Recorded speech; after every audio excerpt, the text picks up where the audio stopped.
ராமானுஜதயா பாத்திரம் ஞான வைராக்யபூஷணம் ஸ்ரீமத்வேங்கடநாதார்யம் வந்தே வேதாந்ததேசிகம் யோ நித்யமச்யுதபதாம்புஜயுக்மருக்ம வியாமோஹதஸ்ததிதராணி த்ருணாய மேனே அஸ்மத்குரோர்பகவதோஸ்ய தயைகசிந்தோः ராமானுஜஸ்ய சரணௌ சரணம் பிரபத்யே. எண்ணில் நினைவெய்தி இனி இல்லை இறையென்று முனியாளர் திருவார் பண்ணில் மலிகீதமொடு பாடியவராடலொடு கூட எழிலார் மண்ணில் இது போல நகரில்லை எனவானவர்கள் தாம் மலர்கள் தோய் நன்னியுரைகின்ற நகர் நந்திபுரவின் நகரம் நன்னு மனமே. 108 திவ்யதேச வைபவங்கள்ல சோழ நாட்டு திருப்பதிகளிலே ஒன்றான நந்திபுர விண்ணகரம்னு சொல்லக்கூடியதான நாதன் கோயில் கஷேத்திரத்தை அனுபவித்துக் கொண்டு வருகிறோம். ஸ்தலபுராணத்தை தொடர்ந்து அனுபவித்தோம். நந்திபுர விண்ணகரம், நாதன் கோயில், தட்சிண ஜெகநாத கஷேத்திரம், சம்பகாரண்ய கஷேத்திரம், ஸ்ரீனிவாச கஷேத்திரம் என்றெல்லாம் சொல்லப்படுகிற இந்த உத்தமமான திவதேசத்தில் பெருமாள் எப்போதும் நித்திய சாநித்தியத்தோட எழுந்தருளி இருக்கிறார் அப்படின்னு பிரம்மாவினுடைய வாக்கியம் பவிஷ்யத் புராணத்திலே சொல்லப்பட்டது. பூலோகே லோகநாதஸ்ய க்ஷேத்திரம் அஷ்டோத்தரம் சதம் ஸ்ரீனிவாசா ஸ்வயம் வத்ச சந்தி புண்ணியதமம் மகதே தேஷு புண்ணியதமம் க்ஷேத்திரம் நந்திநாதபுரம் மகதே. நிறைய பேர் சொல்றா ஆழ்வார்கள் மங்களாசாசனம் பண்ணின திவதேசங்களை திவதேசம்னு சொல்றோம், 108 திவதேசம்னு சொல்றோம். திவ்யசூரிகளான ஆழ்வார்கள் மங்களாசாசனம் பண்ணினா அதனால அந்த க்ஷேத்திரங்களை திவ்ய கஷேத்திரங்கள்னு சொல்றோம். சரி, ஆனா 108ன்றது எந்த ஆழ்வாரும் எங்கேயும் குறிப்பிட்ட மாதிரி தெரியலையே. அந்த 108 தான்றதுக்கு என்ன ஆதாரம் அப்படின்னு நிறைய பேர் விசாரம் பண்றது உண்டு அடிக்கடி.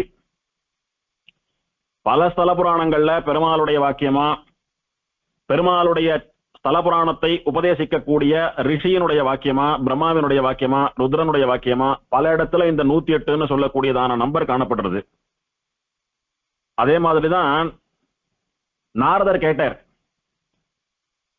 செண்பகவள்ளி தாயாருக்கும் அகஸ்தியருக்கும் அனுகிரகம் பண்றதுக்காக போன பெருமாள் அவளுக்கு வரம் கொடுத்துட்டு திரும்ப வர வேண்டியது தானே, இன்னும் கூட எதற்காக அந்த க்ஷேத்திரத்துல எழுந்தருள் இருக்காருன்னு சொல்றீங்க, நான் காரணம் தெரிஞ்சுக்கலாமா அப்படின்னு கேட்டதுக்கு தான் பிரம்மா இந்த பதில சொன்னார். பூலோகே பூமியிலே லோகநாதஸ்ய எல்லா உலகங்களுக்கும் நாதனாக இருக்கக்கூடிய எம்பெருமான் ஸ்ரீமன் நாராயணனுடைய க்ஷேத்திரம், அவன் உகந்தருளின நிலங்கள்னு சொல்லக்கூடியதான திவ்யதேசங்கள் அஷ்டோத்தரம் சதம் 108 உண்டு.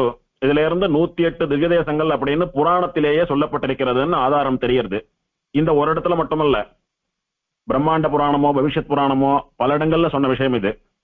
அதனால திவ்ய தேசங்கள்னு சொல்லக்கூடியது 108 அப்படின்றது புராண சம்மதமான விஷயம்.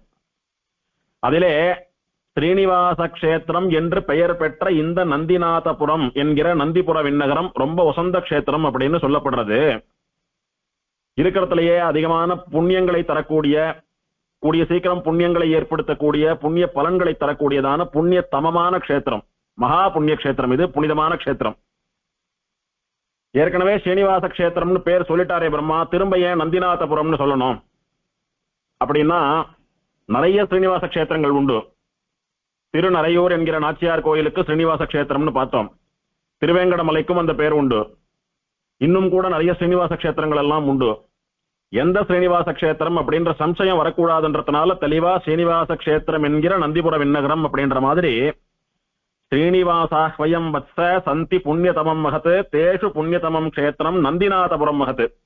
அப்படின்னா எத்தனையோ ஸ்ரீனிவாச கஷேத்திரங்கள் உண்டு. அது எல்லாத்துலயும் வசந்த கஷேத்திரமா இந்த ஸ்ரீனிவாச கஷேத்திரமான நந்திநாதபுரம் இருக்கிறது. அதனால பெருமாள் இங்கே நிரந்தரமா விரும்பி எழுந்தருள் இருக்கிறார். எப்படியானா ஒரு ஸ்ரீவைகுண்டமோ, ஒரு திருப்பார்கடலோ, ஒரு சூரிய மண்டலமோ, ஒரு திருமலையோ, அந்த மாதிரி பெருமாள் இங்கே நித்திய சாநித்தியத்தோட கூட எழுந்தருள் இருக்கிறார்னு பிரம்மாவினுடைய வாக்கியம்.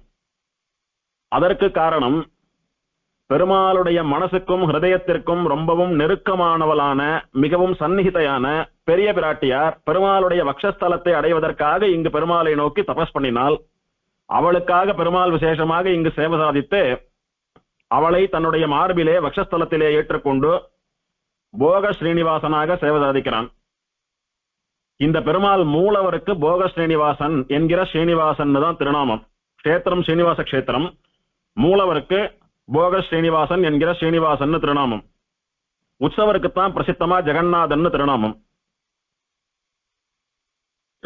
அந்த உற்சவரான ஜெகநாதன் தான் நந்திநாதன், நாதநாதன் என்றெல்லாம் வழங்கப்படுகிறான். அந்த எம்பெருமானுடைய திருநாமத்திலே தான் நாதன் கோயில் அப்படின்னு திவிதேசம் வழங்கப்படுறது. இப்படி பிரம்மாவானவர் இந்த க்ஷேத்திரத்துல பெருமாள் நிரந்தர வாசம் பண்ணுவதற்கான காரணத்தை தெரிவித்தார். அதே மாதிரி பிராட்டியானவள் இந்த சம்பகவனம்னு சொல்லக்கூடிய சண்பக மரங்கள் அடர்ந்த காட்டிற்கு வந்து பெருமாளை நோக்கி தபஸ் பண்ணினான்னு பார்த்தோமே. அப்படி தபஸ் பண்ணின பிராட்டிக்கு பெருமாள் சேவை சாதித்து அவளுடைய வரமான, அவளுடைய கோரிக்கையான தன்னுடைய மார்பில் அவள் வசிக்க வேண்டும் என்பதை கொடுத்தானோன்னு இங்க. அது என்னைக்குன்னு பார்த்தால் ஒரு ஐப்பசி மாசம் சுக்லபக்ஷம் வெள்ளிக்கிழமை அன்னைக்கு இந்த சண்பகாரண்ய கஷேத்திரத்துல இந்த க்ஷேத்திர நாயகியா க்ஷேத்திர அதிபத்னியா இருக்கக்கூடிய சண்பகவள்ளி தாயாருக்கு எம்பெருமான் ஸ்ரீனிவாசன் ஜெகநாதன் சேவை சாதித்தான். சேவை சாதித்து பிராட்டியினுடைய கோரிக்கைப்படி அவளை தன்னுடைய மார்பிலே அமர்த்தி கொண்டான். பிராட்டி வக்ஷஸ்தல மகாலட்சுமியாக ஆனால், வியூகலட்சுமியாக ஆனால், பெருமாளுடைய வலது மார்பை அலங்கரித்தால், இப்போ ஸ்ரீயும் ஸ்ரீ வசிக்கக்கூடிய வசிப்பிடமான எம்பெருமானும் சேர்ந்து ஸ்ரீனிவாசன் ஆனார்கள். அதனால க்ஷேத்திரம் ஸ்ரீனிவாசபுரம், ஸ்ரீனிவாச ஸ்தலம், ஸ்ரீனிவாச க்ஷேத்திரம் என்று பெயர் பெற்றது. ஆக பிராட்டிக்கு பெருமாள் சேவை சாதிச்ச தினம் ஐப்பசி மாச சுக்லபக்ஷ வெள்ளிக்கிழமை. அதனால ஐப்பசி மாசம் சுக்லபக்ஷத்து வெள்ளிக்கிழமைகளிலும் மற்றும் எல்லா ஐப்பசி மாச வெள்ளிக்கிழமைகளிலும் இங்கு தாயாருக்கு விசேஷமா பிரார்த்திச்சென்று நிறைய திருமஞ்சனங்கள் உற்சவங்களை எல்லாம் பண்ணி வைக்கிறா. அப்படியே திருமஞ்சனங்களை எல்லாம் பண்ணி வைத்து உற்சவம் பண்ணி வைத்து அந்த அடியார்கள் பிரார்த்தித்துக் கொள்ளக்கூடிய அத்தனையும் பழிக்கிறது. அத்தனை வரப்பிரசாதியா தாயார் எழுந்தருளி இருக்கிறாள் அப்படின்னு பிரசித்தம். இன்னைக்கும் ஐப்பசி மாசம் கிட்டத்தட்ட எல்லா வெள்ளிக்கிழமையும் தாயாருக்கு விசேஷமான திருமஞ்சனம், ஆஸ்தானம், ஆராதனம் எல்லாம் உண்டு. அடியார்கள் அத்தனை பேருடைய கோரிக்கையையும் தாயார் நிவர்த்தி பண்ணி வைக்கிறபடியினாலே, அனுகிரகிக்கிறபடியினாலே தாயாருக்கு அவளுடைய கோரிக்கை பூர்த்தியான தினமான அந்த ஐப்பசி சுக்லபக்ஷ வெள்ளிக்கிழமையிலே விசேஷமான ஆராதனங்கள்லாம் நடக்கிறது. இங்கே குழந்தை பேர் இல்லாதவர்கள் கூட ஐப்பசி மாசத்திலே சுக்லபக்ஷத்திலே வரக்கூடிய வெள்ளிக்கிழமையில தாயாருக்கு திருமஞ்சனம் பண்ணி வைத்தாலானா அவளுக்கு குழந்தை பாக்கியம் ஏற்படுகிறது. விவாகமாகாதவர்களுக்கும் அப்படி பண்ணி வைத்தாலானா விவாகம் நடக்கிறது அப்படின்னு இந்த க்ஷேத்திரத்தினுடையதான மகாத்மியம். இது பெருமாளும் பிராட்டியும் இணைந்த க்ஷேத்திரமானபடியினாலே விவாகம், குழந்தை செல்வம் இதையெல்லாம் அனுகிரகிக்கக்கூடியதான ஒரு வைபவம். நந்தி அப்படின்னு சொல்லக்கூடிய அதிகார நந்திக்கு என்னன்னே கண்டுபிடிக்க முடியாதபடி அதீதமான உஷ்ணத்தோட ஒரு நோய் வந்தது ஒன்னும் துவாரபாலகாலுடைய சாபத்தினாலே. அந்த நந்தி வந்து தபஸ் பண்ணி எம்பெருமானுக்கு கைங்கரியம் பண்ணி அந்த நோயை போக்கி விட்டார். அதனாலதான் நந்திபுர விண்ணகரம்னு சொல்றோம்.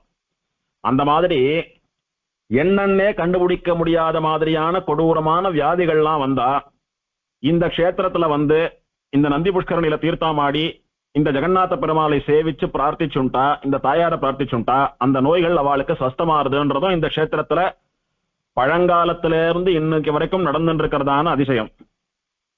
ஒரு ராஜா விஜயரங்க சொக்கப்ப நாயக்கர் அப்படின்னு பேரு, நாயக்க மன்னரவர். அவருடைய தாயார் அம்மாவுக்கு என்ன நோய் அப்படின்னு வைத்தியரே சொல்ல முடியாதபடிக்கு ஒரு கொடூரமான நோய் வந்துடுத்து. ரொம்ப அவஸ்தப்பட்டு இருந்தான் அந்த அம்மா. ஞாபக மறதி, சரீரத்துல நிறைய மாற்றங்கள், இயல்பா இல்ல, எப்ப என்ன நடக்கும்னு தெரியாதபடிக்கான ஒரு பதட்டத்தோட கூட அந்த அம்மா இருந்துட்டு இருந்தா. அப்போ அவர் எத்தனையோ வைத்தியம் பண்ணினார், ஒன்னும் கை தரல. கடைசியில மகான்களை பிரார்த்திச்சு கேட்ட போது இன்ன நோய் என்று தெரியாத நந்தியினுடைய நோயை தீர்த்து வைத்த பெருமாள் இங்கே நந்திபுர விண்ணகரத்திலே நாதன் கோயிலிலே எழுந்தருளி இருக்கிறார். அந்த நந்தி என்ன பண்ணினான்னா அந்த க்ஷேத்திரத்துல போய் அந்த தீர்த்தத்துல தினம் தீர்த்தமாடி பெருமாளை சேவித்து பிரார்த்திச்சுண்டான். பெருமாள் அனுகிரகத்தினால அந்த நோய் நீங்கித்து. அப்புறம் அங்க பெருமாளுக்கு கைங்கரியங்கள்லாம் பண்ணிட்டு இருந்தான். நீங்களும் அந்த மாதிரி முயற்சி பண்ணி பார்க்கலாம் அப்படின்னு சொல்லவே இந்த ராஜா விஜயரங்க சொக்கப்ப நாயக்கர் அவருடைய 2 மனைவிகளையும் தன் சொந்த தாயார் பெற்ற தாயாரையும் அழைத்து கொண்டு நாதன் கோயில்ல போய் ஒரு அகத்தை ஏற்படுத்தி கொண்டு அங்கே நித்தியவாசம் பண்ணிண்டு தொடர்ந்து அந்த தீர்த்தத்துல அந்த அம்மாவை தீர்த்தாமாட்டி தினம் பெருமாள் பிராட்டியை சேவிக்க வைத்து பெருமாளுக்கு நிறைய கைங்கரியங்கள் உற்சவங்களை எல்லாம் பண்ணி வைத்தார். கூடிய சீக்கிரத்துல சில நாள்களிலேயே அந்த அம்மாவினுடைய தீர்க்க முடியாத நோய் தீர்ந்து ஆரோக்கியமாயி பல நாள் நன்னா இருந்து அவ சொஸ்தமா பெருமாளுடைய திருவடிகளை அடைந்தாள் அப்படின்னு சரித்திரம். இதற்கு ஆதாரமா இன்னைக்கும் கூட இந்த நாதன் கோயில்ல இந்த விஜயரங்க சொக்கப்ப நாயக்கர் அவருடைய மனைவிமார்கள் அவருடைய தாயார் இவெல்லாம் பார்த்தாலே ராஜ குடும்பம்னு தெரியும்படியா நிறைய அலங்காரங்களுடைய கூட இவாளுக்கெல்லாம் பிம்பம் சிற்பம் இருக்கிறது. அங்கே என் தாயினுடைய நோய் தீர்த்து வைத்த பெருமாள் இவர், தீர்ந்த க்ஷேத்திரம் இது என்று சாட்சி சொல்வது போல அந்த அரசர் அங்கே இருந்து கொண்டிருக்கிறார் சிலையாக. இப்படி இன்னைக்கும் கூட இன்னது என்று கண்டறிய முடியாத நோய்களை எல்லாம் தீர்த்து வைக்கக்கூடிய மருத்துவனா இந்த எம்பெருமான் எழுந்தருளி இருக்கிறான். தமிழ் புலவர்கள்ல காலமேக புலவர்னு சொல்லக்கூடியவர் ரொம்பவும் பிரசித்தி வாய்ந்தவர். நிறைய தமிழ் இலக்கணம் இலக்கியம் எல்லாம் வாசிக்கிறவாளுக்கு தெரியும் இவரை பத்தி. அந்த காலமேக புலவர் பிறந்த ஊர் இது. அந்த புலவரும் கூட இந்த எம்பெருமானுடைய தீவிரமான பக்தர். கோயில் அமைப்புன்னு பார்த்தோமானா கும்பகோணத்திலிருந்து மன்னார்குடி தஞ்சாவூர் எல்லாம் போகக்கூடியதான சாலையிலே அப்படியே மெயின் ரோடுக்கெல்லாம் கொஞ்சம் சற்றே ஒதுங்கி இருக்கக்கூடிய ரொம்பவும் ஏகாந்தமான ரம்யமான சன்னிவேசம். இன்னைக்கும் நிறைய செடி கொடிகள் மரங்கள் வயல்வெளிகள் இதெல்லாத்துக்கும் நடுவுல பச்சை பசேல்னு இருக்கக்கூடியதான வனத்துக்கு நடுவிலே எம்பெருமான் இங்கே கோயில் கொண்டிருக்கிறான். பிரதான சாலையிலிருந்து நாதன் கோயில் போகக்கூடிய கிளை சாலை கிராம சாலைக்கு போறச்சேயே முதல்ல பெரிய வனம், இன்னைக்கும் வனமாகவே இருக்கிறது. பெரிய வனம், அங்க ஒன்னும் கட்டடம் கடை அந்த மாதிரி எல்லாம் ஒண்ணும் இல்லை. நந்தி வனம்னு பேரு. நந்தி தபஸ் பண்ணினதான வனம். அந்த நந்தி வனத்தை தாண்டி போனோமானா விசேஷமா அனந்த சரஸ் மந்திர தீர்த்தம் என்றெல்லாம் போற்றப்படுகிற நந்தி புஷ்கரணி, நல்ல பெரிய புஷ்கரணி, எப்போதும் ஜல சமிருத்தியோட கூட இருக்கக்கூடிய புஷ்கரணி. நந்தி, சிபி சக்கரவர்த்தி, இன்னும் பல பக்தர்கள் தீர்த்தாமாடி எம்பெருமானுடைய அனுகிரகத்தை பெற்றதான தீர்த்தம். அந்த புஷ்கரணியை சேவித்துக் கொள்கிறோம். அந்த புஷ்கரணிக்கு நேர் எதிரிலே எம்பெருமானுடையதான திருக்கோயில். புஷ்கரணி தீர்த்தத்தை சேவிச்சுண்டு கோவிலுக்குள்ள போனோமானா 5 நிலைகள் கொண்ட ராஜகோபுரம் கம்பீரமாக இருக்கிறது. அந்த ராஜகோபுரத்தை கை கூப்பி உள்ள போனோமானா துவஜஸ்தம்பம் பலிபீட்டம் இதெல்லாம் சேவிச்சுட்டு போனால் விசேஷமா ஜெகநாத பெருமாளுடையதான கர்ப்பகிரகம், பெருமாள் போக சீனிவாசன் அமர்ந்த திருக்கோலத்திலே உபயநாச்சிமார்களோடு கூட ஆச்சரியமா சேவை சாதிக்கிறான். கர்ப்பகிரகத்துல நந்தி பெருமாளை சேவிச்சுருக்கார். பெருமாளை சேவிச்சுட்டு வந்தோமானா ஆழ்வாராச்சாரியால் சன்னதி, ஹனுமார் சன்னதி, கருடன் சன்னதி எல்லாம் உண்டு. பெருமாள் சன்னதியை பிரதட்சிணம் பண்றச்ச விசேஷமா பெருமாளுக்கு வலதுபுறத்திலே செண்பகவள்ளி தாயார்னு சொல்லக்கூடிய மகா வரப்பிரசாதியான தாயாருக்கு தனி கோயில். அப்படி தாயார பிரதட்சிணம் பண்ணிட்டு வரச்ச ஆண்டாள் சன்னதி. கோவிலுக்குள்ளேயே எம்பெருமானுக்கு புஷ்பங்கள் எல்லாம் விளையக்கூடியதான ஒரு அழகிய நந்தவனம், பவித்ரோத்சவம் நடக்கக்கூடியதான யாகசாலை, பெருமாளுடைய திருமணப்பள்ளி.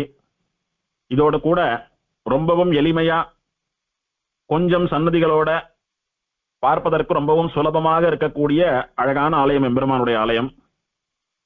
உற்சவங்கள்னு பார்த்தா வைகாசி மாசத்தில் எம்பெருமானுக்கு பிரம்மோற்சவம் நடக்கிறது. அதுல கருட சேவை, திருத்தேர், முக்கியமா கல்யாண உற்சவம் பிரதானம். எங்கெல்லாம் ஸ்ரீனிவாச கஷேத்திரமோ, எங்கெல்லாம் பிராட்டியும் பெருமாளும் ஒண்ணு சேர்ந்தாலோ அதெல்லாம் விசேஷமா கல்யாண உற்சவங்களுக்குன்னு பிரசித்தமான கஷேத்திரங்கள். அதனால பிரம்மோற்சவத்தினுடைய அங்கமாக நடக்கக்கூடிய கல்யாணோற்சவம் ரொம்ப விசேஷம். இங்கே ஆடி மாசத்திலே பௌர்ணமி முடிய பவித்ரோற்சவம். பிராட்டி ரொம்ப வரப்பிரசாதி, அதுவும் பிராட்டியினுடையதான கஷேத்திரமானபடியினாலே நவராத்திரி உற்சவங்கள்லாம் பிராட்டிக்கு ரொம்ப விசேஷமா நடக்கும். ஐப்பசி மாசம் சுக்லபக்ஷம் வெள்ளிக்கிழமை அன்னைக்கு பிராட்டிக்கு பெருமாள் சேவை சாதித்தபடியினாலே, பிராட்டி பெருமாளுடைய திருமார்பை அடைந்தபடியினாலே ஐப்பசி மாச வெள்ளிக்கிழமைகள் எல்லா வெள்ளிக்கிழமையும் பிராட்டிக்கு விசேஷ திருமஞ்சனம், ஊஞ்சல், திருவாராதனம்னு சொல்லக்கூடிய விசேஷமான உற்சவம் உண்டு.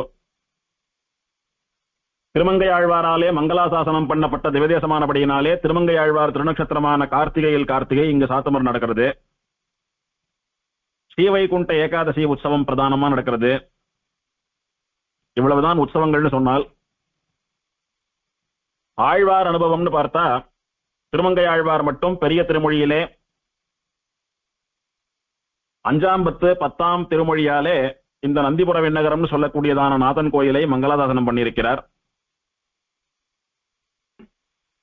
ஆழ்வாருடைய இந்த பாசுரங்கள் போல எந்த திவதேசத்திற்கும் அத்தனை இசை நயத்தோடு ஓசை நயத்தோடு பாசுரங்கள் அமையவில்லை. ரொம்ப ஆச்சரியமான ஒரு ஆழங்கால் பட்ட அனுபவத்தோடைய கூட ஆழ்வார் இந்த எம்பெருமான் விஷயமான 10 பாசுரங்களையும் அருளி செய்திருக்கிறார். 4000 திவ்ய பிரபந்தத்திலும் ஒரு விசேஷமான ஒரு வித்தியாசமான யூனிக்கான பாசுரங்கள் இந்த 10 பாசுரங்களும். சேவிக்கிறச்ச அப்படியே அலைகள் வருடுவது போல ஒரு அனுபவத்தை ஏற்படுத்தக்கூடியதான பாசுரம்.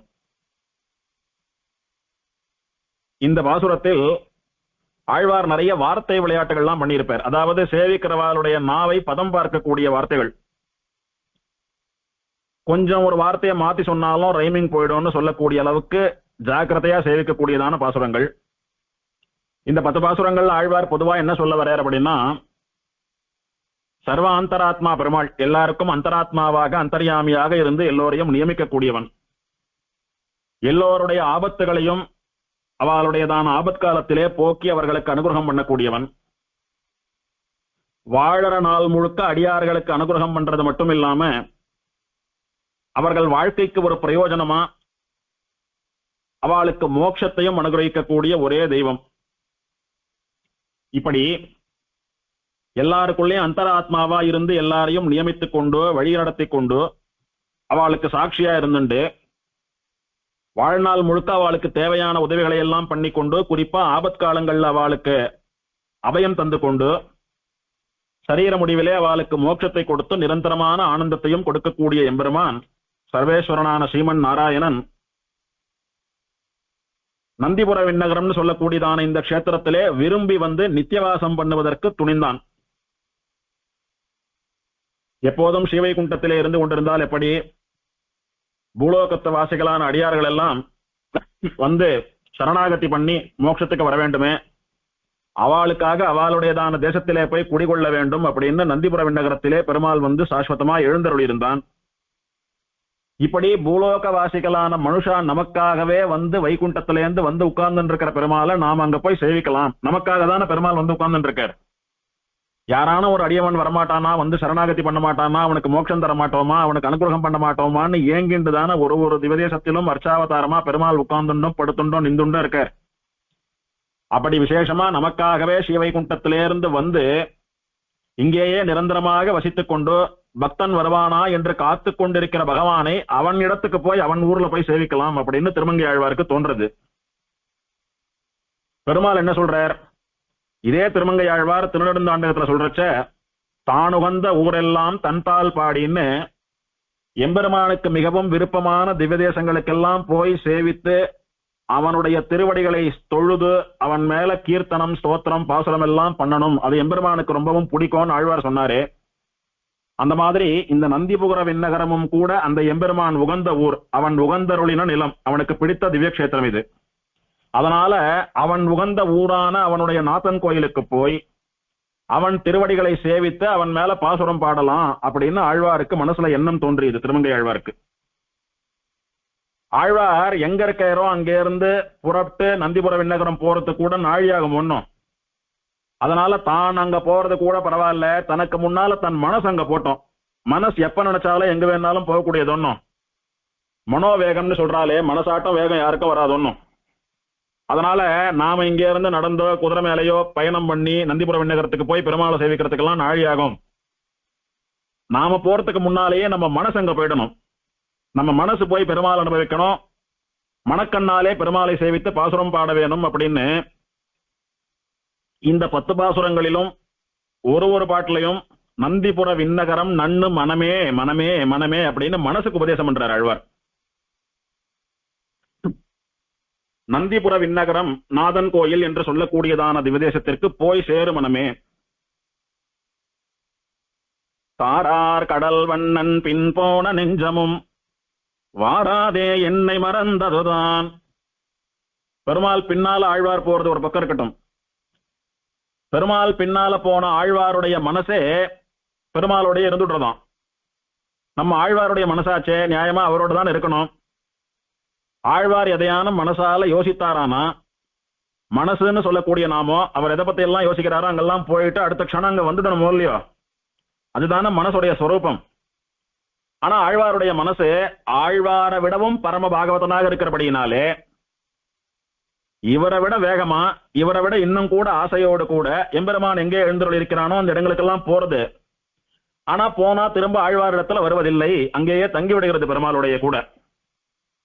அதனால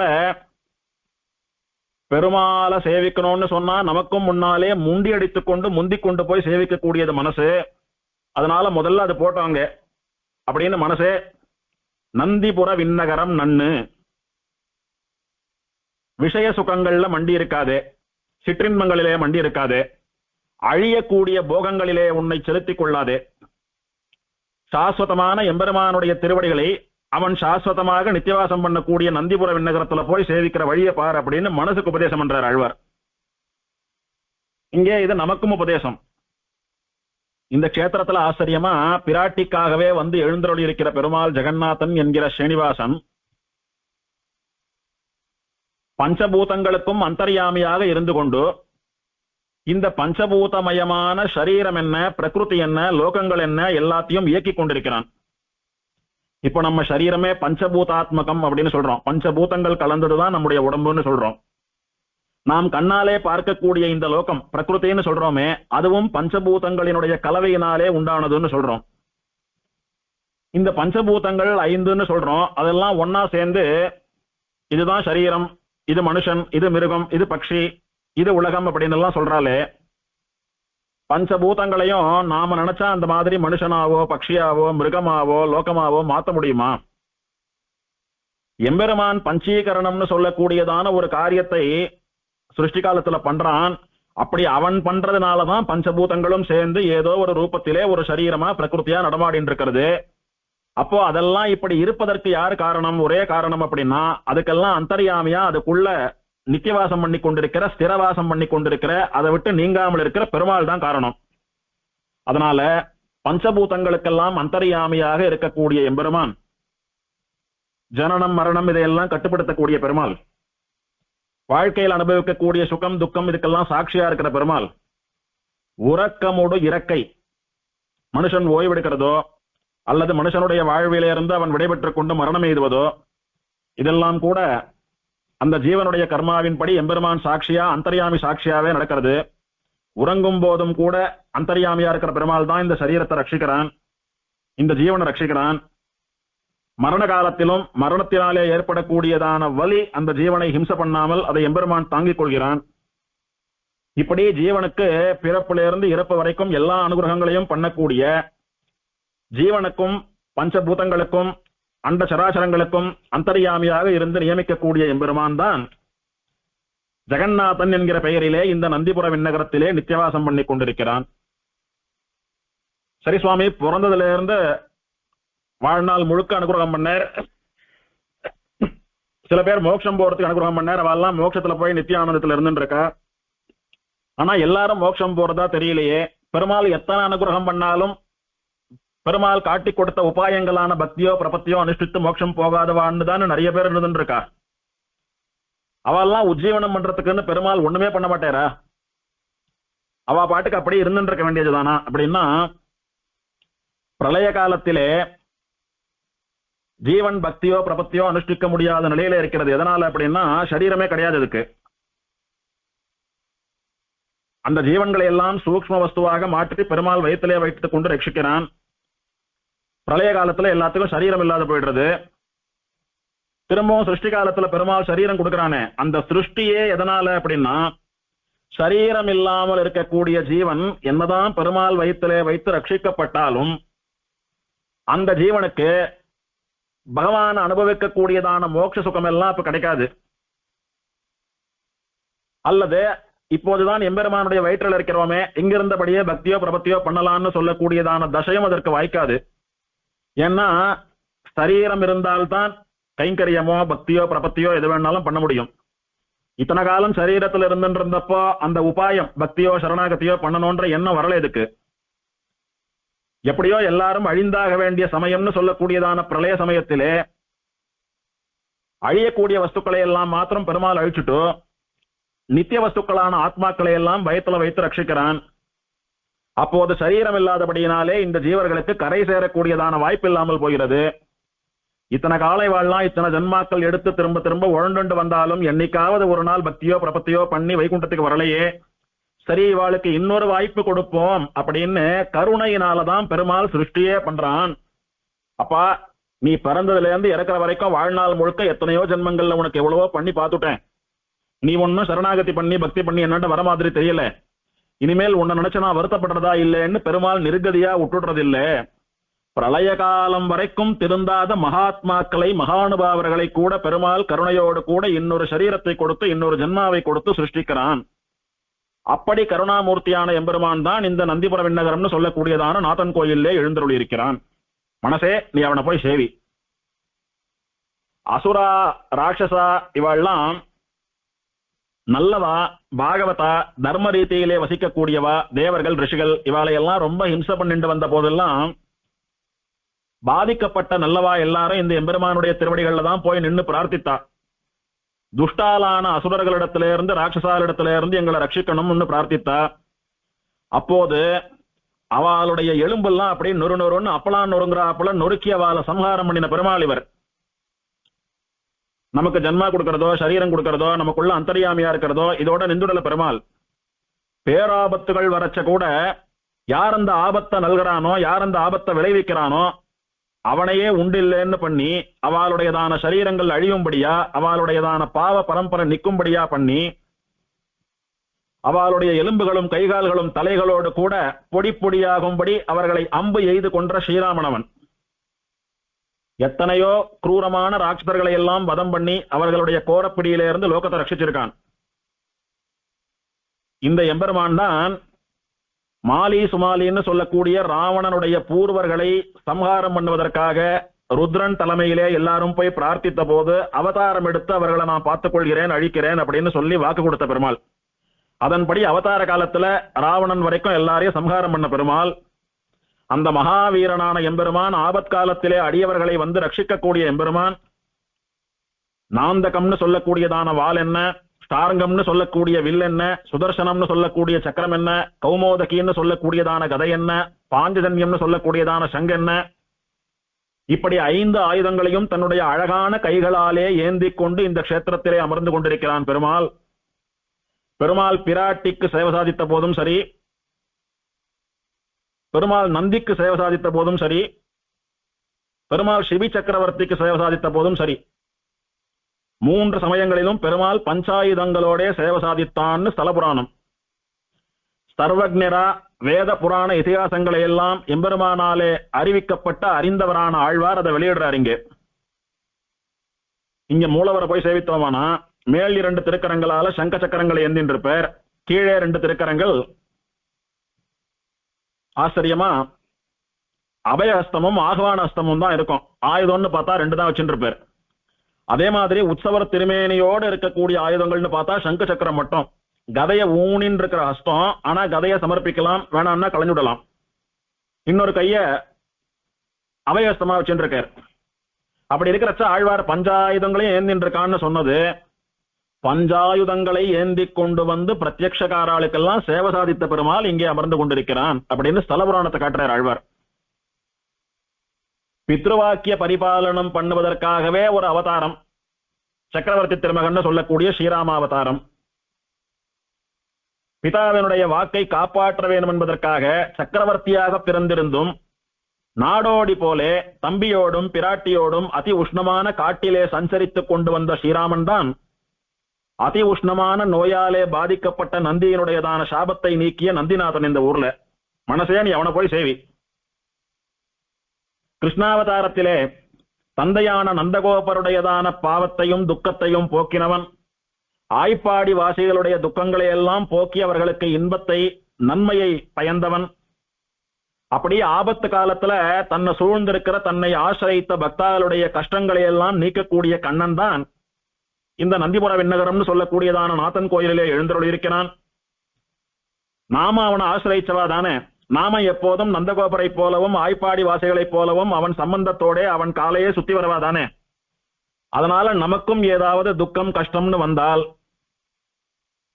ஆபத் சகனான அந்த எம்பெருமான் கண்ணன் நந்திநாதன் ஜெகநாதன் நம்முடைய கஷ்டத்தையும் போக்கி வைத்து நமக்கும் அனுகிரகம் பண்ணுவான். அதுக்காக நீ பண்ண வேண்டியதெல்லாம் ஒண்ணுதான், அந்த எம்பெருமானுடைய திருவடி வாரத்திலே வண்டு போல சுத்தின்னு இருக்கணும். அதனால மனசே, நீ அங்கங்க அலைஞ்சின்னு இருக்காதே, இப்போதே நந்திபுர விண்ணகரத்துக்கு போ, அந்த எம்பெருமானுடைய திருவடிகளை சுற்றி சுற்றி வா. ஏதானும் கஷ்டம்னு வரச்சா அந்த எம்பெருமான் பார்த்துப்பான். இப்படி விசேஷமான அனுகிரகங்களை எல்லாம் பண்ணி ஆபத்துல எல்லாரையும் ரட்சிக்கிறதுக்காகவே எம்பெருமான் விசேஷ சங்கல்பத்தோட கூட வந்து எழுந்தருளி இருக்கிறபடியினாலே இந்த திவ்யதேசத்திலே, இந்த பூலோகத்துல இதுக்கு சமானமான திவ்ய தேசம் இல்லை அப்படின்னு தேவர்கள் எல்லாம் வந்து சேவிக்க கூடியதான திவ்ய தேசமாக இந்த திவ்ய தேசம் இருக்கிறதுன்னு ஆழ்வார் சொல்றார். மண்ணில் இது போல நகர் இல்லையென வானவர்கள் மலர்கள் தூய் நந்திபுர விண்ணகரம் நன்னுமனமே. மண்ணில் இது போல நகரில்லையென வானவர்கள் தாம் மலர்கள் தூய் நன்னியுரைகின்ற நகர் நந்திபுர விண்ணகரம் நன்னுமனமே. பூலோகத்திலே இந்த மாதிரி ஒரு வரப்பிரசாதமான க்ஷேத்திரம் இல்லை. பூலோகத்திலே இத்தனை சீக்கிரம் பலன் கிடைக்கக்கூடிய எம்பெருமான் வந்து பிரத்யட்சமாகி அனுகிரகம் பண்ணக்கூடியதான க்ஷேத்திரம் ஒண்ணு இல்லை, இதற்கு சமானமான க்ஷேத்திரம் இல்லை அப்படின்னு வானவர்களான தேவர்கள் எல்லாம் இந்த க்ஷேத்திரத்துக்கு வந்து இந்த தீர்த்தத்துல தீர்த்தாமாடி இங்கே மலர்கிற செண்பக புஷ்பங்களை கொண்டு எம்பெருமானை அர்ச்சனை பண்றாளாம். எம்பெருமானுடைய திருவடிகள்ல போய் புஷ்பங்களை இட்டு அர்ச்சிக்கிறார்களாம். அவெல்லாம் இங்க உரைகிறார்கள், வாசம் பண்றா. யாரு? தேவர்கள்லாம் இங்க வாசம் பண்ணிட்டு இருக்கா. எப்படி வாசம் பண்றான்னா நன்னி உரைகின்ற நகர். நன்னி அப்படின்னா தேவலோகத்தில இருந்து இங்க வந்து சேர்ந்து ஸ்திர காலம் ரொம்ப நாள் அங்க இருந்து பெருமாளை மலர்கள் கொண்டு அர்ச்சித்துண்டு பெருமாளை சேவிச்சுட்டு இருக்கா. மற்றவர்களுடைய கஷ்டங்களை தீர்த்து வைக்கக்கூடிய இந்திரன் முதலான தேவர்களே தங்கள் கஷ்டம் தீர வேணும் என்பதற்காக இந்த க்ஷேத்திரத்துக்கு வந்து பல காலம் வசித்து பெருமாளுடைய திருவடியை புஷ்பத்தாலே அர்ச்சித்துக் கொண்டிருக்கிறார்கள். அப்படின்னா மனசே நாம போய் இருக்க வேண்டிய இடம் அதுதான். நாமளும் அங்க தேவர்களாட்டம் போய் பெருமாளுடைய திருவடிகளை புஷ்பத்தை கொண்டு அர்ச்சிக்க வேணும் அப்படின்னு ஆழ்வார் சொல்றார். ஸ்தல புராணத்துல காவிரியை தேடிக்கொண்டு போன அகஸ்தியர் ஸ்ரீரங்கத்துல பெரிய பெருமாள் இடத்துல போய் கேட்டார், எம்பெருமானே பிரிந்த காவிரியோடு நான் சேர வேணும், உன்னை நான் நேர பார்க்கணும், அதனால நான் இங்க ஸ்ரீரங்கத்துல தபஸ் பண்ணலான் இருக்கேன். அகத்தியர் பெரிய பெருமாள் இடத்துல பிரார்த்திச்சுண்டார். அர்ச்சாவதாரமா சயனிச்சுட்டு இருக்கிற பெருமாள் சொன்னார், எல்லாம் வாஸ்தவம், ஆனா நீ இங்க தபஸ் பண்ண வேண்டாம், இன்னும் கொஞ்ச நாள்ல பிராட்டி வந்து என்னுடைய வக்ஷஸ்தலத்தை அலங்கரிப்பதற்காக ஒரு க்ஷேத்திரத்துல தபஸ் பண்ண போறா. அதனால அந்த க்ஷேத்திரம் ஸ்ரீனிவாசபுரம் என்று பெயர் பெற போகிறது. அந்த க்ஷேத்திரத்துல போய் தபஸ் பண்ணு. அந்த க்ஷேத்திரம் இங்க இருந்து இவ்வளவு தூரத்துல இருக்கு அப்படின்னு இந்த நந்திபுர விண்ணகரம்னு சொல்லக்கூடியதான நாதன் கோயிலுக்கு வழி சொன்னார் ஸ்ரீரங்கநாதன். பிராட்டியின் இடத்துல என்ன சொன்னார்? ஸ்ரீவைகுண்டத்துல வாய் வார்த்தையினாலெல்லாம் என்னுடைய வக்ஷஸ்தலத்துல இடம் பிடிச்சிட முடியாது, நீ பூலோகத்திற்கு போய் தபஸ் பண்ணி பக்தியோகத்தினாலே என்னை சாட்சாத்கரித்தால் நான் உனக்கு முன்னால சேவை சாதித்து என்னுடைய வக்ஷஸ்தலத்தில் உனக்கு வாசஸ்தானத்தை கொடுப்பேன் அப்படின்னு சொன்னார். சரி, பூலோகத்துல நான் எங்க போய் தபஸ் பண்றதுன்னு பிராட்டி கேட்டா பெருமாளை வைகுண்டத்துல. அப்போ தற்போது அகஸ்தியர் எங்க பூலோகத்துல தபஸ் பண்ணிட்டு இருக்காரோ அங்க போய் தபஸ் பண்ணுன்னு சொன்னார். பிராட்டி தபஸ் பண்ற ஊருக்கு நீ போன்னு அகஸ்தியருக்கு சொன்னார். அகஸ்தியர் தபஸ் பண்ற ஊர்ல போய் தபஸ் பண்ணுன்னு பிராட்டிக்கு சொன்னார். பிராட்டி போய் பார்த்த போது அகஸ்தியர் தபஸ் பண்ணிட்டு இருக்கார். அப்போ புராணம் வர்ணிக்கிறது, அகத்தியரும் பிராட்டியும் அந்த ஊருக்குள்ள நுழையறச்ச அந்த ஊர் எப்படி இருக்கான், தேவலோகமோ வைகுண்டமோன்னு சொல்லும்படியா இருக்கிறதாம். அவ ரெண்டு பேரும் தபஸ் பண்ணினா வேணும்ன்ற வரத்தை வாங்கிட்டா, பெருமாள் வந்தார், அனுகிரகிச்சுட்டார். அதன் பிறகு நந்தி வரான். நந்தி தபஸ் பண்றதுக்காக அங்க வரச்ச அந்த ஊர் எப்படி இருக்கான், நந்தி வருவதற்கு முன்னால் அந்த ஊருக்கு நந்திபுர விண்ணகரம்னு பேர் இல்ல, சம்பகாரண்யம் சீனிவாச கஷேத்திரம்னு பேரு. அந்த தீர்த்தத்திற்கு அனந்த புஷ்கரணின்னு திருவனந்தாழ்வானுடைய திருநாமம். விமானத்திற்கு அனந்த விமானம்னு பேரு. நந்தி வந்து பெருமாளுடைய தீர்த்தம்னு அனந்த தீர்த்தத்துல தீர்த்தம் ஆடிட்டு தபஸ் பண்ணணும்னு நினைக்கிறச்ச அந்த அனந்த தீர்த்தத்தினுடைய கரையில ஒரு பெரிய அஸ்வத்த விருட்சம், ஒரு அரசமரம் உண்டாம். அந்த அரசமரத்தடியிலே எல்லா தேவர்களும் வசிக்கிறார்கள். அத்தனை தேவர்களும் அந்த மரத்தடியில வசிச்சுண்டு நாதன் கோயில் பெருமாளான ஜெகநாத பெருமாளை புஷ்பத்தை இட்டு அர்ச்சித்துக் கொண்டிருக்கிறார்கள். சில பேர் எம்பெருமான குறித்து யாகம் பண்றா, சில பேர் தபஸ் பண்றா, சில பேர் ஸ்தோத்திரம் பண்றா, சில பேர் வேதபாராயணம் பண்றா. அந்த அரசமரத்தடியில இருந்துட்டு எல்லாரும் எம்பெருமானை நோக்கி எம்பெருமானுடைய விமானத்தை நோக்கி சேவிச்சுட்டு இருக்கான்னு பார்த்தோம்.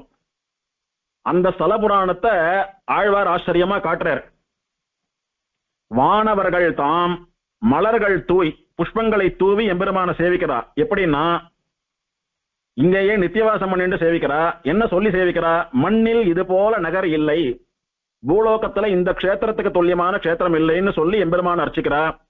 அப்பேற்பட்ட புகழ் வாய்ந்த நந்திபுர விண்ணகரத்திற்கு மனமே நீ போ, எம்பெருமான போய் சேவி, நீயும் அவன் அர்ச்சி, புஷ்பங்களாலே அர்ச்சி. அவனது ஆணை தலை சூடும் அடியார் அங்கம் அடியார். எம்பெருமானுடைய கட்டளைப்படி அவன் என்ன சொன்னானோ அதை கடைபிடிக்கக்கூடிய அடியவர்களுக்கு ஒரு நாளும் தோல்வி என்பதே ஏற்படுவதில்லை. அவ மரணத்திற்கு ஆட்படுவதில்லை, யம பயம் கிடையாது அவளுக்கு. வசந்த எம்பெருமானுடைய லோகமான ஸ்ரீவைகுண்டம் தான் பிராப்தமாகும் அவளுக்கு, மோட்சம் பலன் அவளுக்கு.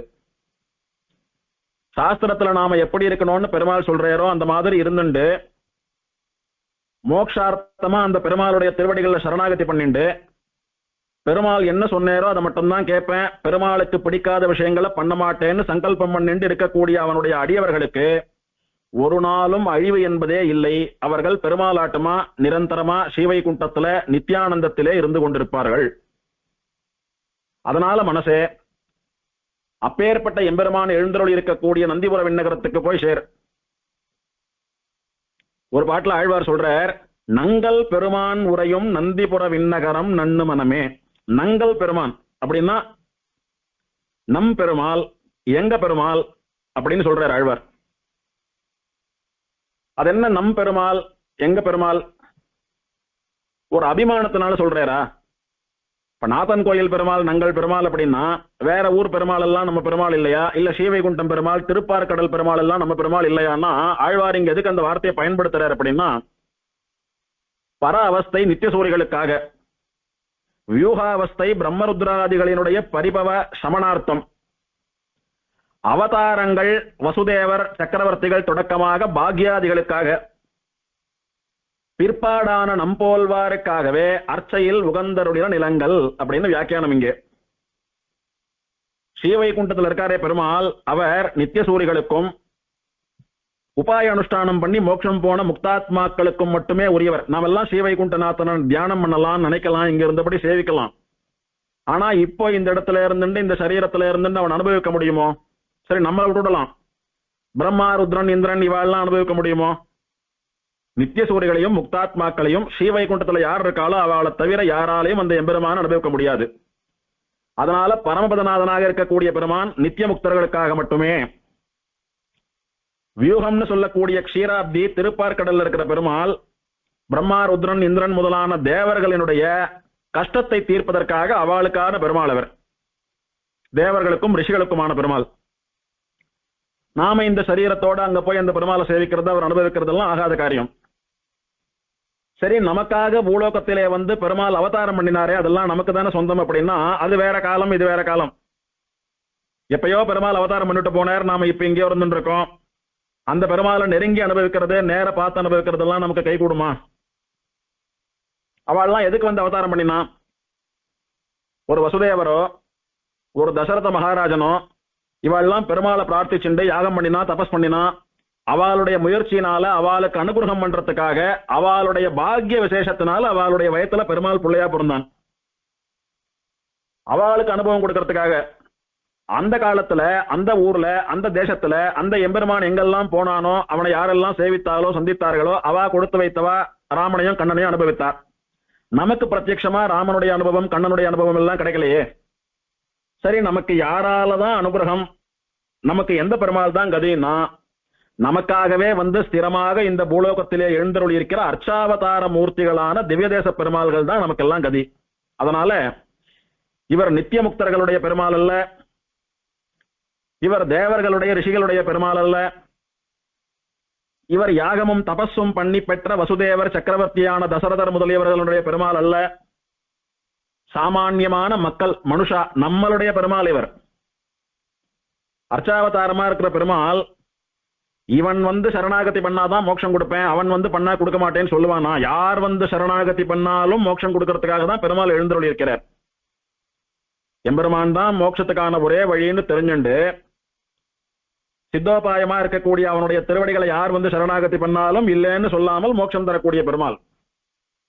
ஆக நமக்காகவே ஏற்பட்ட பெருமாள். அதனால மனசே, நீ எங்கெங்கயோ அலைஞ்சுட்டு இருக்கையே, ஏன் பரமபதநாதனை கூட நீ நினைச்சு பாசுரம் பாடு, திருப்பார்கடல் பெருமாளை நினைச்சு கூட பாசுரம் பாடு, ராமன் மேல பாசுரமா பாடு, கண்ணன் மேல பாசுரமா பாடு. ஆனா அவள்லாம் எங்கேயோ இருக்கிறவா, ஏதோ காலத்துல இருந்தவா, அவளாலெல்லாம் நமக்கு நேரடியா ஒரு பிரயோஜனமும் இல்லை. யாரான ஒருத்தர் வரமாட்டாளான்னு நமக்காகவே காத்துட்டு இருக்கிற இந்த மாதிரி திவ்யதேசத்து பெருமாள்களால தான் நமக்கு லாபம். விசேஷமா நமக்காக உட்கார்ந்து இருக்கிற நந்திபுர விண்ணகர பெருமாள் இருக்காரே, அவர் மனசே நங்கள் பெருமான், உனக்கும் எனக்கும் அவர் தான் சுவாமி. நீ எங்கெங்கயோ ஸ்ரீவைகுண்டம் திருப்பார்கடல் நலப்பாயாதே. நாதன் கோயில்ல போய் சேர அந்த எம்பெருமான பாசுரம் பாடு நான் பின்னாடியே வந்துட்டு இருக்கேன்றார் ஆழ்வார். இந்த நந்திபுர விண்ணகரம்னு சொல்லக்கூடியதான க்ஷேத்திரம் எம்பெருமானுக்கு மிகவும் உகந்த க்ஷேத்திரமா இருக்கிறபடினால, பிராட்டி இங்க நித்திய சாநித்தியம் பண்றபடினால இயற்கை எழிலோடு கூட விசேஷமான திவதேசமாக திகழ்கிறதா இது. இன்னைக்கும் அப்படிதான் இருக்கு. எங்கு பார்த்தாலும் சோலைகள், சோலைகள்ல பூத்து குலுங்கக்கூடியதான புஷ்பங்கள், அந்த புஷ்பங்கள்ல இருக்கக்கூடிய தேன சாட்டு மதுரமான இசை பாடி ஆடிக்கொண்டிருக்கக்கூடியதான வண்டுகள், கால் வைக்கிற இடமெல்லாம் கலர் கலரா இருக்கக்கூடிய சிதறிய வண்ண புஷ்பங்கள், ஒரு புறம் குயிலினம் கூவுகிறது, இன்னொரு பக்கம் மயில் தோகை விரிச்சுட்டு ஆடுறதாம் ஆழ்வார் காலத்துல ஆழ்வார் பாக்குறச்சே.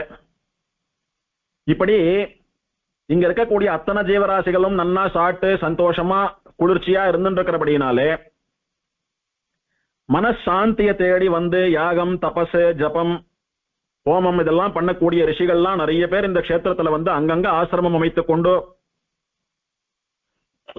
யாகம் என்ன தபஸ் என்ன எல்லாம் விசேஷமா பண்ணிட்டு இருக்கலாம்.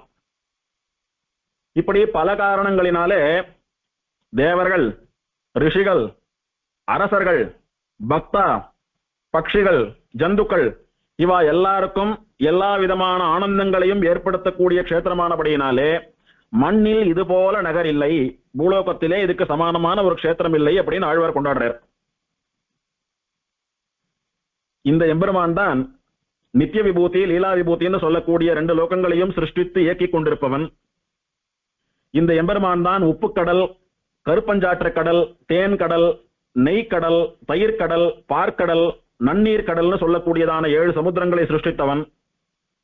இந்த எம்பெருமான் தான் ஹிமயம், ஹிமாச்சலம்னு சொல்லக்கூடியதான ஹிமயம், மந்தர பர்வதம், கைலாசம், வடவிந்தம், நிஷதம், ஹேமகூட்டம், நீலாத்ரின்னு சொல்லக்கூடிய 7 குல பர்வதங்களை சிருஷ்டித்த எம்பெருமான். ஊழி காலத்திலே எல்லோரையும் வயிற்றிலே வைத்து ரட்சிக்கக்கூடிய தெய்வம் இது. சிருஷ்டி காலத்திலே ஒரு தாயாரானவள் குழந்தையை பிரசவிப்பது போல எல்லாரையும் பிரசவிக்கக்கூடிய நம் தாய் இவன்.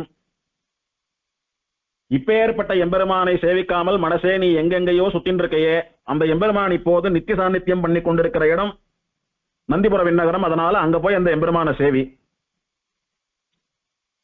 அப்படின்னு ஆழ்வார் இந்த எம்பெருமான் விஷயமான அனுபவத்தை விட இந்த திவ்ய தேச விஷயமான அனுபவத்தையே நிறைய சொல்றார். இதுக்கு என்ன காரணம்னு பலமுறை பார்த்துட்டோம். எல்லா ஜீவர்களுக்கும் எம்பெருமான் அந்தர்யாமின்றது போல எல்லா ஜட பொருள்களுக்கும் எம்பெருமான் அந்தர்யாமி. அப்போ இந்த லோகமே எம்பெருமானுடைய சரீரம், அதற்கு ஆத்மாவா இருக்கக்கூடியவன் பெருமாள். அப்போ க்ஷேத்ராதீசனான பெருமாளை ஸ்தோத்திரம் பண்றது போலவே க்ஷேத்திரத்தையும் ஸ்தோத்திரம் பண்றது வழக்கம். அந்த க்ஷேத்திரத்தை ஸ்தோத்திரம் பண்ணா அது யாருக்கு போய் சேர்றதுன்னா அந்த க்ஷேத்திரத்துக்கு அதீசனா இருக்கக்கூடிய எம்பெருமானுக்கு சேர்றது. அதனால திவ்ய தேசத்து பெருமாளை மங்களாசாசனம் பண்ண வந்த கலியன் திவ்ய தேசத்தையும் பறக்க மங்களாசாசனம் பண்ணுகிறார். சரீர சரீரி பாவத்தினாலே திவ்ய தேசத்தை பண்ணப்பட்ட ஸ்தோத்திரம் எல்லாம் எம்பெருமானுக்கே ஒட்டும். இப்படி விசேஷமா அங்க பெருமாள் எழுந்தருளி இருக்கிறார். மனசே எத்தனை சொல்லி என்ன, ஒரே ஒரு வார்த்தை சொல்றேன், இது வரைக்கும் சொன்னதெல்லாம் கூட மறந்துடு, ஒரே வார்த்தை சொல்றேன், இதை மட்டும் மனசுல பசுமரத்தாணி போல பதிந்து கொள். ஆழ்வாரே, நான் உங்களுடைய மனசு, நீங்க தான் எனக்கு சுவாமி, நான் உங்களோட இருக்கிறது தானே நியாயம். சரி, அது போட்டோம். நீர் சுதந்திரர் தானே, நீர் யாருக்கு அடிமை? நீர் பெரிய ராஜா, பெரிய சுவாமி, உன் இஷ்டத்துக்கு சுதந்திரமா இருக்கலாமே. நீர் ஏன் என்ன நந்திபுர விண்ணகரத்துக்கு போன்னு சொல்லிட்டே இருக்கீர்? நீரும் நந்திபுர விண்ணகரத்துக்கு வரேன், பெருமாளுக்கு அடிமை பண்றேன், கைங்கரியம் பண்றேன்னு சொல்லிட்டு இருக்கீர். எதனால நந்திபுர விண்ணகரம் போனோம்? இந்த ஒரு கேள்விக்கு மட்டும் பதில் சொல்லுங்கன்னு மனசு ஆழ்வார கேட்கறது. பளிச்சுன்னு பதில் சொல்றார் ஆழ்வார். நாதனுரைகின்ற நகர் நந்திபுரவின் நகரம் நன்னு மனமே. ஏன்னா அவன்தான் உனக்கும் எனக்கும் நமக்கு நாதன், நமக்கு சுவாமி அவன்தான். நீ சொன்னையே உங்களுடைய மனசு ஆழ்வாரே உங்களுக்கு சொந்தம்னா, நீங்க சுதந்திரர்னு சொன்னையே, ரெண்டுமே தப்பு. நான் எம்பெருமானுடைய தாசன், பக்தன், அவனுடைய அடிமை. அவன் ஈஸ்வரன் சேஷி, நான் ஜீவாத்மா, அவனுடைய சேஷன், நான் கைங்கரியபரன். என்னுடைய உடல் பொருள் ஆவி அத்தனையும் ஈஸ்வரனான சேஷியான எம்பெருமானுக்கே சொந்தம். அப்படி இருக்கிறச்ச என்னுடைய மனசான நீயும் அவனுக்குத்தான் சொந்தம். அதனால என்னுடைய மனசான உனக்கு நாதன் அவன்தான். அவன் உரைகின்ற நகர் நந்திபுர விண்ணகரம்னு சொல்லக்கூடிய நாதன் கோயில் தான். என்னமோ சுதந்திரன்னு சொன்னையே, நானே ஸ்வயம்புவா எம்பெருமானாட்டமா உற்பத்தி ஆனேனா, நானே என்னை ரட்சித்துக் கொள்கிறேனா, எப்போதும் அழியாமல் இருப்பேனா, எம்பெருமானாட்டமா சிருஷ்டி ஸ்திதி சம்ஹாரம் எல்லாம் பண்ணுவேனா, எம்பெருமானாட்டமா மோட்சம் கொடுப்பேனா, எம்பெருமானாட்டமா தேவதைகள் எல்லாம் ஆபத் சமயத்துல காப்பாத்துவேனா, எல்லாத்துக்கும் எம்பெருமானுடைய தயவையே எதிர்பார்த்து கொண்டிருக்கக்கூடிய அவனுடைய சேஷன் நான். அதனால எனக்கு எம்பெருமான் தான் நாதன், நான் அவனுக்கு தாசன். ஆக மனசே, உனக்கும் எனக்கும் நமக்கும் நாதன் உரைகின்ற ஊர் அந்த நந்திபுர விண்ணகரம். அதனால அவனுடைய சொத்துக்கள் நாமெல்லாம் எங்க இருக்கணும்? நம்ம எஜமானன் எங்க இருக்காரோ அவர் திருவடிவாரத்துல தான் இருக்கணும். அதனால நீ முன்னால போ, நான் பின்னாடியே வந்துட்டு இருக்கேன் அப்படின்னு ஆழ்வார் மனசு அங்க போ சொல்றார்.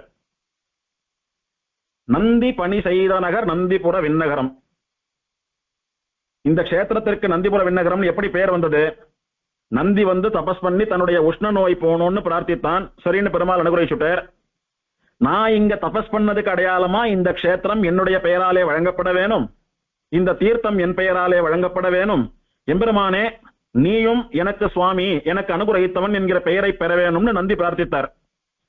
அப்ப பெருமாள் அனந்த தீர்த்தத்திற்கு நந்தி புஷ்கரணி என்றும், இந்த ஸ்ரீனிவாச கஷேத்திரமான சம்பகாரண்ய கஷேத்திரத்திற்கு நந்திநாதபுரம் நந்திபுரம் நந்தி கஷேத்திரம் என்றும், ஜெகநாதனான தன் பெயரை நந்திநாதன் நந்திக்கு அனுகிரகித்து நந்தியினுடைய சாபத்தை நீக்கிய பெருமாள் என்றும் மாற்றிக்கொண்டான் பெருமாள். நந்தியினுடைய பிரார்த்தனைப்படி பெருமாள் கொடுத்ததான வரங்கள் இதெல்லாம். அந்த ஸ்தலபுராணத்தை ஆழ்வார் காட்டுறார். நந்தி பணி செய்த நகர் நந்திபுர விண்ணகரம் நன்னு மனமே. நந்தின்னு சொல்லக்கூடியது ருத்ரனுடைய வாகனம். சம்பந்தமே இல்லாம பெருமாள் எழுந்தருள் இருக்கக்கூடிய ஒரு கஷேத்திரத்திற்கு எப்படி நந்திபுர விண்ணகரம்னு பேர் வரும், பெருமாளுக்கு எப்படி நந்திநாதன் பேர் வரும் அப்படின்னு குழம்ப வேண்டாம். தெளிவா சொல்லிடுறார் ஆழ்வார். விசேஷணத்தோட கூட ஊர் பேரை சொல்றார். நந்தி பணி செய்த நகர் நந்திபுர விண்ணகரம் அப்படின்னா, நந்தி பணி செய்து கைங்கரியம் பண்ணி அதனால நந்தியினுடைய ஞாபகமா நந்திபுர விண்ணகரம் என்று பெயர் பெற்ற ஊர் இது அப்படின்னு ஊர் பெயருக்கான காரணத்தை, இந்த கஷேத்திரத்துக்கும் இந்த எம்பெருமானுக்கும் நந்திக்குமான சம்பந்தத்தை ஆழ்வார் வெளிப்படுத்துறார். இப்படி ஆழ்வார் பாசுரங்கள்ல நிறைய தர்ம சூக்ஷ்மங்கள், ஸ்தலபுராண விஷயங்கள் அப்படின்னு நிறைய உண்டு. இந்த எம்பெருமான் விஷயமான இந்த 10 பாசுரங்களையும் சேவிக்கிறவாளுக்கு என்ன பலன் அப்படின்னு சொன்னா, அவளுடைய கொடு வினைகள் முழுதும் அகலுமே. அனாதி காலமா அவளை ஹிம்சை பண்ணிட்டு இருக்கக்கூடியதான அவளுடையதான கர்மாக்கள் எல்லாம் மொத்தமா அழிஞ்சு போயிடும். அப்படின்னா என்ன அர்த்தம்? கர்மா மொத்தமா அழியிற க்ஷணத்துல நமக்கு மோட்சம். அப்ப பெருமாள் நமக்கு நம்முடைய பாவத்தை நம்முடைய வினைகளை எல்லாம் தீர்த்து மோட்சம் அனுகிரகிப்பான். நரைசை பொழில் மழை தவழும் நந்திபுர விண்ணகரம். பொழில் அப்படின்னா சோலைகள், நிறைய சோலைகள் சூழ்ந்திருக்கிறதான ஊர் இன்னைக்கும். நரைசை பொழில் அப்படின்னா அந்த சோலைகள்ல நிறைய புஷ்ப செடிகள் பூத்து குலுங்குகின்றன. அந்த புஷ்பங்கள்ல நரைன்னு சொல்லக்கூடியதான தேன் நிறைய இருக்கு. நரைன்னா என்ன? தேன் அர்த்தம். திருநறையூர்ல பார்த்தோம். நரைன்னா வாசனைன்னு ஒரு அர்த்தம், தேன்னு ஒரு அர்த்தம்னு. நரை செய் பொழில் அப்படின்னா நிறைய தேனை உற்பத்தி பண்ணக்கூடிய புஷ்ப செடிகள் மலிந்திருக்கக்கூடியதான சோலைகள். அதனால மழை தவழறதும், எப்போதும் மழை கூட்ட குரலுக்கு வந்துடுறதாம் அந்த ஊர்ல. அந்த தேன் கிட்ட இருக்கக்கூடியதான பிரீத்தியினாலையும் அந்த மழை தவழக்கூடிய குளிர்ச்சியை அனுபவித்துக் கொண்டும் பெருமாளும் பிராட்டிய சந்தோஷமா இருந்துட்டு இருக்கலாம். அப்பேற்பட்ட ஊர்ல தன்னுடைய அழகான கைகளாலே புகர் ஆழியும் சுரி சங்கும் ஏந்தி கொண்டு, அதாவது சங்க சக்கரங்களை ஏந்தி கொண்டு அமர்ந்து கொண்டிருக்கிறாரே பெருமாள். அந்த எம்பெருமான சேவித்து இந்த 10 பாசுரங்களையும் சொல்றவாளுக்கு அவளுடைய மொத்த வினைகளும் இல்லாமல் அழிந்து போகும், அவளுக்கு மோட்சம் கிடைக்கும்னு பலன் சொல்றார். இதுக்கு முன்னால ஒரு பாட்டுல பஞ்சாயுதங்களை ஏந்தி கொண்டிருக்கக்கூடிய பெருமாள் அப்படின்னு நந்திக்கும் சிவி சக்கரவர்த்திக்கும் பெருமாள் எப்படி சேவை கொடுத்தாரோ அந்த விபவாவதார சேவையை குறிப்பிட்டார் ஆழ்வார். அந்த ஸ்தலபுராணம் தெரியாத ஒரு பாமரர் கேட்கிறார். ஆழ்வார் 5 ஆயுதத்தை பிடிச்சிட்டு பெருமாள் உட்கார்ந்து இருக்காருன்னு பாடுறார். ஆனா பெருமாள் இங்க 2 ஆயுதம் தானே வச்சுட்டு இருக்கார், 5 ஆயுதம் இல்லையே அப்படின்னா அதுக்கு ஸ்தலபுராணம் சொல்லணும். அன்னைக்கு பெருமாள் அப்படி சேவை சாதிச்சார் அப்படின்னு. சரி, அன்னைக்கு சேவை சாதிச்சது இருக்கட்டும், இன்னைக்கு எப்படி சேவை சாதிக்கிறாருன்னு சொன்னா இந்த பலஸ்ருதியினால அந்த கோலத்தையும் வர்ணிக்கிறார். நரைசை பொழில் மழை தவழும் நந்திபுரவின் நகரம் நன்னிபுரையும் ஊரைகொள் புகராழி சுரி சங்கம் அவை அங்கையுடையானை. ஆச்சரியமான சங்கையும் சக்கரத்தையும் அழகிய தன்னுடைய கைகளிலே ஏந்தி கொண்டு அமர்ந்திருக்கிற பெருமாள் அப்படின்னு, கேவலம் சங்க சக்கரங்களை மட்டும் ஏந்தி கொண்டிருக்கிற பெருமாள் அப்படின்னு இப்ப இருக்கிற பெருமாளுடைய நிலையை வர்ணிக்கிறார் ஆழ்வார். மூலவரும் சரி உற்சவரும் சரி சங்க சக்கரங்களை மாத்திரம்தான் நிரந்தரமா ஏந்தின்னு இருக்கா. அப்படி ஆழ்வார் புராணத்தின் படிக்கும் தற்போது எழுந்தருள் இருக்கிற அர்ச்சாரூபத்தின் படிக்கும் மங்களாசாசனம் பண்ணினவர்.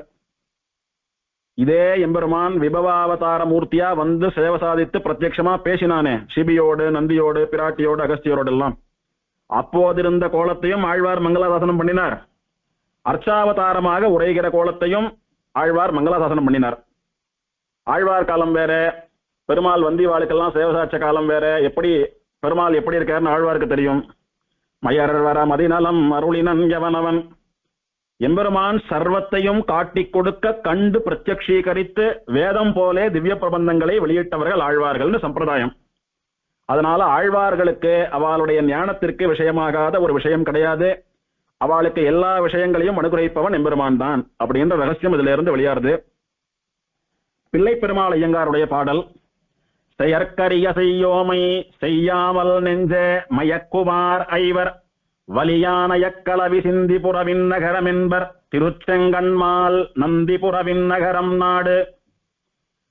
திருமங்கையாழ்வார் ஒரு பாட்டிலையும் நந்திபுரவின் நகரம் நன்னு மனமே மனமே அப்படின்னு மனசுக்கு உபதேசம் பண்ணார். ஒன்னும் அதையே அடியொற்றி பிள்ளை பெருமாள் ஐயங்காரும் கூட இந்த திவ்ய தேச விஷயமான பாசுரத்தில் தன் மனசுக்கு உபதேசம் பண்றார். என்ன உபதேசம் பண்றார் அப்படின்னா, அங்க ஆழ்வார் மனமேன்னு கூட்டார், இவர் நெஞ்சேன்னு கூப்பிடுறார். நெஞ்சே, ஹே மனசே, செயற்கரிய செய்யோமை செய்யாமல் மயக்குவார் ஐவர். ஜீவர்களான நாமெல்லாம் எவ்வளவோ அரிய பெரிய சாதனைகளை எல்லாம் படைக்கக்கூடிய சக்தி படைத்தவா, திறன் படைத்தவா. மனுஷனால முடியாத காரியம்னு ஒண்ணு உண்டா? ஆயக்கலைகள் 64 வல்லவனாக இருந்தவன் தானே மனிதன். செயற்கு அரிய செயல், மனுஷனால எதை வேணாலும் பண்ண முடியும். கடின முயற்சியினால எல்லாத்தையும் சாதிக்கலாம். பக்தி யோகம் பண்ணி மோட்சமே போலாம். தபஸ் பண்ணி பெருமாளையே நேர வர வைக்கலாம். யாக யஜ்ஞங்கள்லாம் பண்ணி பெருமாளையே பிரத்யட்சமா சேவிக்கலாம். உலகியல் காரியங்கள் மட்டும் இல்லாம தெய்வீக காரியங்களிலும் மனுஷன் நினைச்சா செய்யக்கூடிய விஷயங்கள் நிறைய உண்டு. அப்படி செய்வதற்கு அரிதாக இருக்கக்கூடிய விஷயங்களையும் செய்யக்கூடிய நம்மை மயக்குவார் ஐவர். நம்ம புத்திய மயக்கி, எதுக்குப்பா தேவையில்லாத வீண் வேலையில எல்லாம் ஈடுபடுற, நான் சொல்ற மாதிரி கேளு, நீ சந்தோஷமா இருக்கலாம். நீ அவ்வளோ காலம் தபஸ் பண்ணி பெருமாள் வந்து என்ன போறது, நீ அத்தனை வருத்திண்டு யாகம் பண்ணி வர வாங்கி என்ன பண்ண போற, பெரிய சாதனை எல்லாம் பண்ணி தர்ம ரீதியிலேயே வாழ்ந்து என்னத்தை சாதித்த, என்ன சுகம் கண்ட, உன் வாழ்க்கையை திரும்பிப்பார், நீ இழந்ததுதான் அதிகம். நாங்க சொல்ற மாதிரி கேளு, நீ சந்தோஷத்துல மிதக்கலாம் அப்படின்னு 5 பேர் நம்மளை போட்டு குழப்புவா, மயக்க பாப்பா. என்ன சொல்லி நம்மள மயக்குவான்னா, பெருசா சாதனை பண்றேன், தர்ம ரீதியில வாழறேன், நியாயமா இருக்கேன், பக்தி பண்றேன், பிரபத்தி பண்றேன்னு சொல்றிய, அதெல்லாம் ஒன்றும் பண்ண வேண்டாம். அதனாலெல்லாம் உனக்கு ஒரு சந்தோஷமும் கிடைக்காது. நீ என்ன பண்ற தெரியுமா? நயக்கலவி சிந்தி, அனுபவிக்கிற க்ஷணத்திலேயே சந்தோஷத்தை தரக்கூடிய சிற்றின்பங்களையே நினைத்து கொண்டிரு. ஏதோ ஒரு வஸ்து சாப்பிடுறதுக்கு ரொம்ப ருச்சியா இருக்கும்னு சொன்னா, அந்த வஸ்துவை தொடர்ந்து ஒரு 1000 வருஷம் சாப்பிட்டு இருந்தாதான் அது ருசி தெரியும்னு ஏதானு உண்டா? அப்படி வாயில போட்டுக்கிறச்சியே இனிக்கிறது, மணக்கிறது, ரசிக்கிறது, ருசிக்கிறது, அதானே சிற்றின்பம். ஏதோ பார்க்க கூடாத ஒரு வஸ்துவை பார்த்துட்டு புத்தி அதிலேயே போறது தப்பு தப்பு, அதெல்லாம் பார்க்க கூடாதுன்னு நினைக்காத. அது பார்க்கணும்னு உன் தலையில எழுதியிருக்கு, பார்த்த. சாப்பிடக்கூடாத வஸ்துலாம் பார்க்காத, ஷாட்ரு.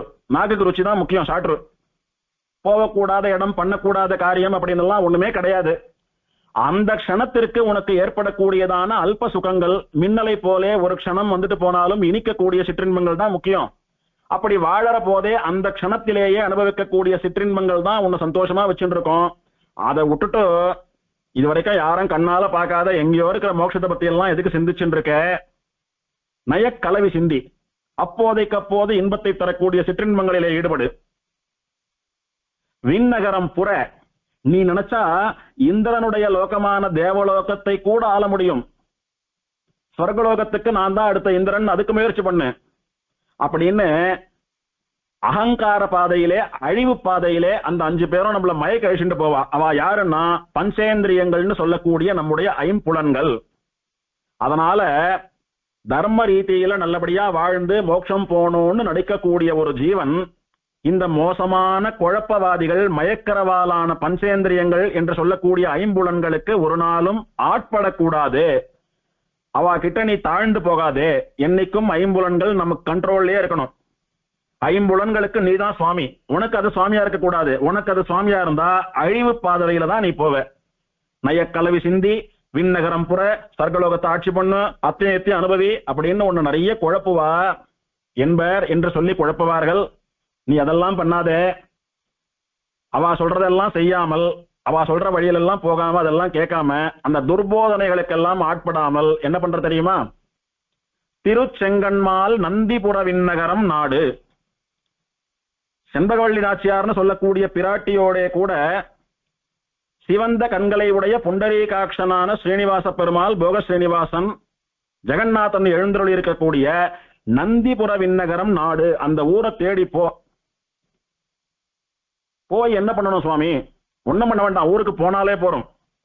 நந்திபுர விண்ணகரம்னு சொல்லக்கூடியதான திவ்ய கஷேத்திரத்துக்குள்ள நீ போயிட்டா, அந்த புண்ணிய பூமியில உன்னுடையதான பாதம் பட்டுட்டா, அந்த கஷேத்திரத்தினுடையதான ஸ்பர்ஷம் உனக்கு ஏற்பட்டுட்டா, அந்த புண்ணிய தீர்த்தத்துல நீ தீர்த்தாமாடி பெருமாளை சேவித்தியானா, உன்னுடையதான தோஷங்கள், உன்னுடைய கர்மா, உன்னுடைய பாவங்கள் எல்லாத்தையும் போக்கி தன் அழகாலே உன் மனசை அப்படியே வசீகரித்து ஒரு நாள் உன்னை தன் திருவடிகளில் பிரபத்தி பண்ணும்படியாக பண்ணுவித்து ஆச்சாரிய சம்பந்தத்தை ஏற்படுத்தி கொடுத்து அந்த ஆச்சாரியனுடைய அனுகிரகத்தினாலே உனக்கு பரசமர்ப்பணம் அனுகிருஷிக்கப்பட்டு அந்த நந்திபுர விண்ணகரத்து பெருமாள் பிராட்டியோடு கூட சேர்ந்து உனக்கு மோட்சம் தருவார். அந்த மோட்சம்தான் வசந்த ஸ்திரமான ஆனந்தம். அதனால உன்னுடைய முயற்சியினால நீ பெருசா சாதிக்கணும்னு நினைச்சு பஞ்சேந்திரியங்கள் பேச்ச கேட்டு அழிஞ்சு போகாதே.